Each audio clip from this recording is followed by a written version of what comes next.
Oke,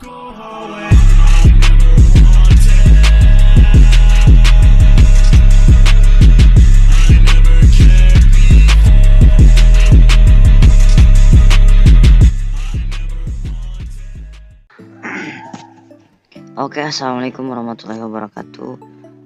Kali ini saya akan berbagi informasi dari Kementerian Pendayagunaan Aparatur Negara dan Reformasi Birokrasi Republik Indonesia tentang kebijakan pengadaan ASN 2021. Teguh Wijinarko, PLT Deputi Bidang SDM Aparatur Kementerian Pan-RB. Oke, jadi di sini saya akan menyampaikan 5 hal. Yang pertama, kebijakan pengadaan ASN. 2, mekanisme pengadaan ASN. 3, tim Panselnas 2021. 4, progres perencanaan dan pengadaan ASN 2021. Yang terakhir, penutup. Oke, bagi yang belum subscribe channel ini, subscribe dulu karena subscribe itu gratis. Serta nyalakan lonceng notifikasinya biar tidak ketinggalan informasi terbaru dari channel ini. Oke, makasih. Kita langsung saja ke materinya. Nah, jadi kondisi ASN saat ini, PNS Indonesia posisi per 16 Juli 2020 yaitu 4.121.176 dari usia dari 25 sampai 60 yaitu paling banyak dengan persentase 20,65%, usia antara 51 sampai 55 tahun.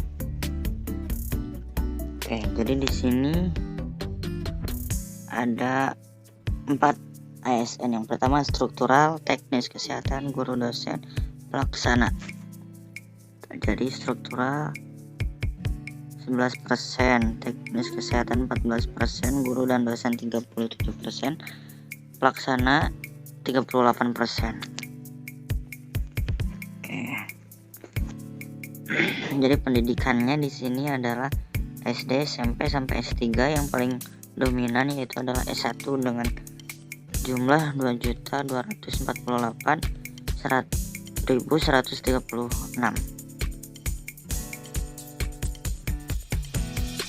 Nah, jadi rekrutmen CPNS dari tahun 2014 sampai 2019. 2014 rekrutmen PNS-nya itu 53.804 posisi. Terus tahun 2016 51.444 posisi. 2017 33.155. Di tahun 2018 179.576 posisi. Yang terakhir 2019 138.782 posisi. Sumber data ini diambil dari Kementerian Pan-RB tahun 2017 sampai 2020, BKN 2019 sampai 2020, World Bank 2019. Jadi data ini telah diolah. Oke, untuk yang selanjutnya,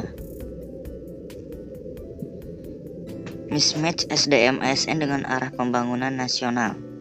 Jabatan bidang perkebunan penyuluhan presentasinya yaitu 2,46%, bidang industri 0,09%, bidang pertambangan atau geologi 0,06%. Ini di bidang minyak dan gas batubara kelapa sawit, besi baja, bauksit, perkayuan.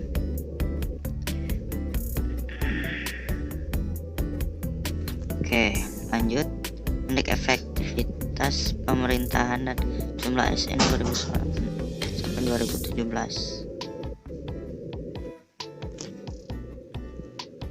Jadi seperti ini indeks efektivitasnya. Lanjut saja arah kebijakan pengadaan ASN.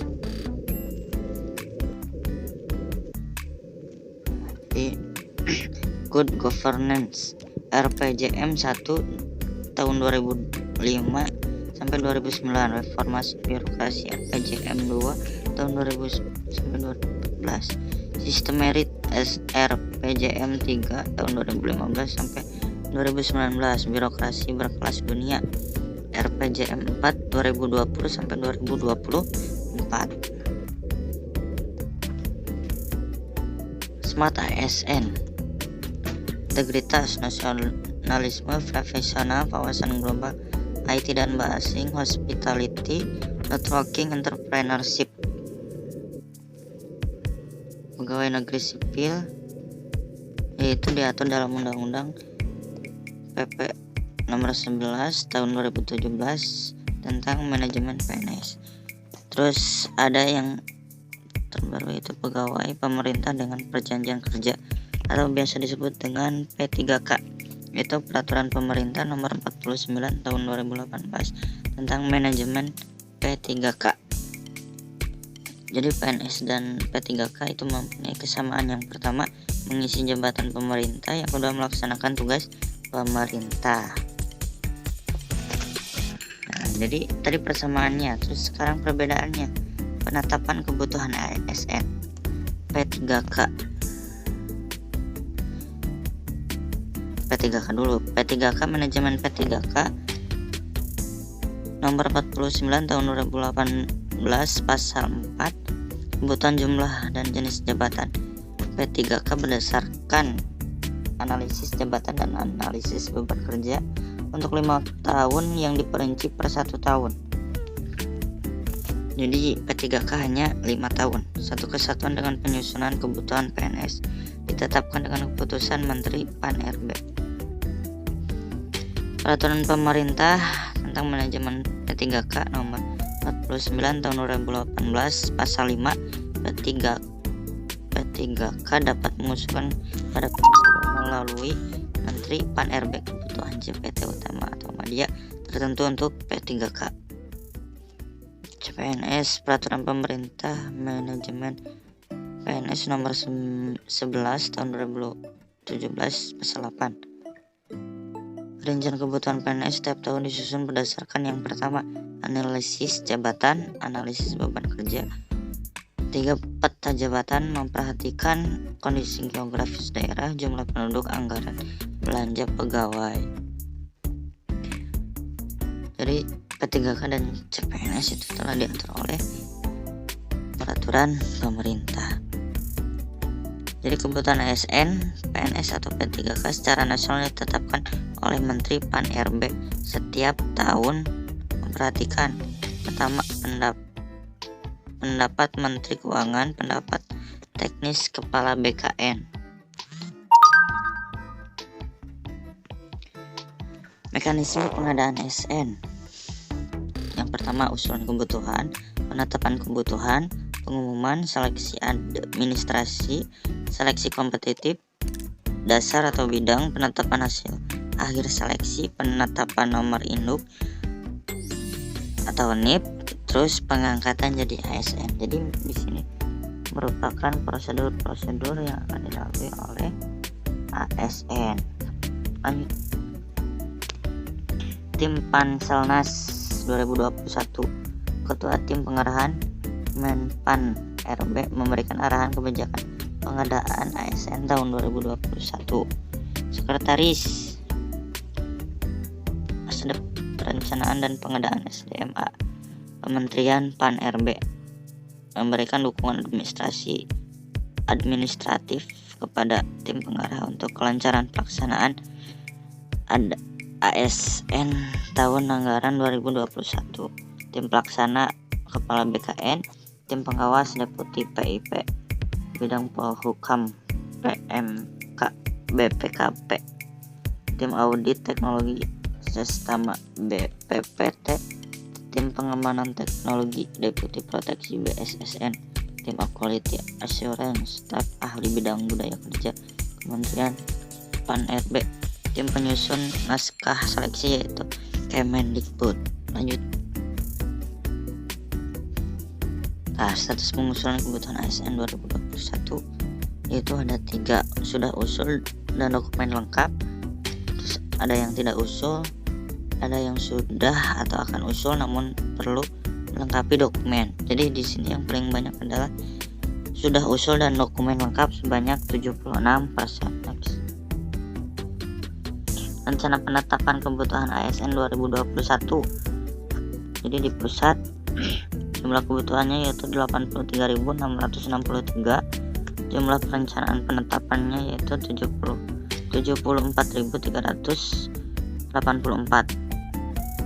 Guru P3K, nah di sini yang paling banyak itu 1.032.714, jumlah rencana penetapannya yaitu 500.030 149. Jadi ada guru P3K, P3K non guru, dan CPNS. Rencana jadwal seleksi calon aparatur sipil negara tahun 2021. Jadi mulainya di sini yaitu Maret sampai Januari. Penyampaian informasi yaitu Maret pada minggu kedua. Pendaftaran, pendaftaran yaitu pada 9 sampai 30 April pada minggu kedua. Seleksinya yaitu pada minggu ketiga bulan Mei dan Juni minggu keempat. Penyampaian formasi standarnya itu bulan Maret minggu ketiga. Di sini ada tahapan-tahapannya. Akhir Maret 2021 formasi mulai diserahkan ke masing-masing PPK KLD. 2 instansi yang belum melengkapi dokumen agar segera menyelesaikan. 3 Kementerian PAN RB akan mengeluarkan kebijakan pengadaan ASN 2021. Instansi agar mempersiapkan pelaksanaan seleksi ASN yang adil, objektif, transparan, akuntabel, bebas KKN dan tidak dipungut biaya. Yang terakhir, untuk pelaksanaan seleksi ASN non guru akan menggunakan sistem CAT-BKN sedangkan guru akan menggunakan sistem UNBK Kemendikbud. Oke, jadi sekian yang dapat saya sampaikan, mudah-mudahan manfaat. Mohon maaf apabila ada kesalahan. Akhirul kalam, assalamualaikum warahmatullahi wabarakatuh.